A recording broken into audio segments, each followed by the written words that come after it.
सभी भैया बहनी लोग को प्रणाम करते हैं।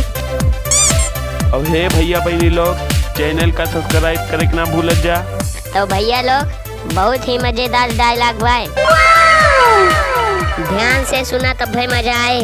तो शुरू हुए जात बात। सीधी सीधी बात कीजिए, बात मत बनाइए बातों की।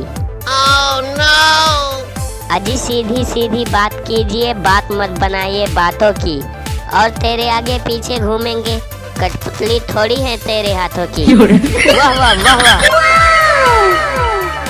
मुझको खुद से जीतना है। Oh no! इसीलिए मैं लोगों से नहीं लड़ता। अजी मुझे खुद से जीतना है, इसीलिए दूसरों से नहीं लड़ता। मेरा एटीट्यूड मेरा कॉन्सेंट है, इसलिए दुनिया क्या सोचती है मुझे फर्क नहीं पड़ता। अरे वाह टमाटर वाह, क्या शायरी मारा है।